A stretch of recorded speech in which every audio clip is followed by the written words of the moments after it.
Travis, now looking at the quarterback position, of course, that's gaining a slew of attention, of course, and did at this point last season. Haynes King emerged as the starter, went down against Colorado. Zach Calzada finished it out. He's on to Auburn.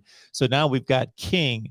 We've got Max Johnson through 27 touchdowns at LSU, and I find it ironic, led the game-winning drive and game-winning touchdown pass in his final plays there at LSU against Texas A&M. Conner Weigman's a five-star who may factor into this. What are you looking to see on Saturday between these three?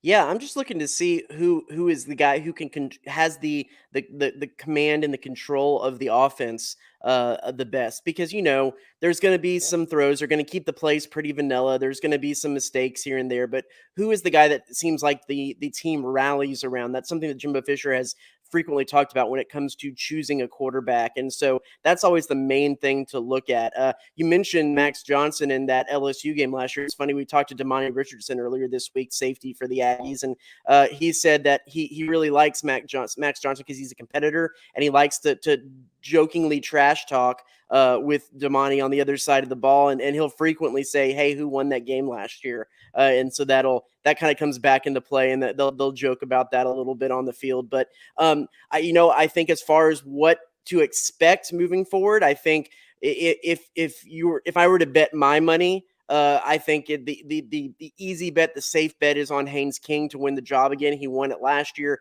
He has some very explosive playmaking ability, especially with his legs. Can also throw the ball. But what I've said is, if I'm betting your money, I might go with Conner Weigman.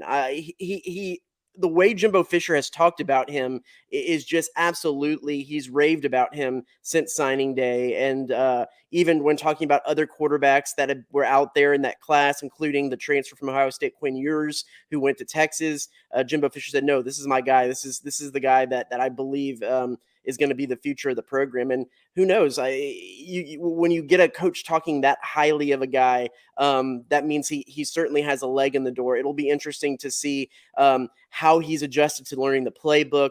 I know a couple talking to Anaya Smith and Damani Richardson about these guys. They said he has made some freshman mistakes. I mean, he is an early enrollee and is learning some new things pretty quick. But they said that if his number were to be called, if they had to throw him into the mix right now, they would be confident that he could get the job done. So I think Haynes King is your guy. I think technically Conner Weigman will finish second, but because he is a true freshman, you'll probably see Max Johnson in that backup role to kind of save some eligibility and whatnot in that situation. But if I were to be a betting man, I'd say it was a Haynes King, Conner Weigman, Max Johnson.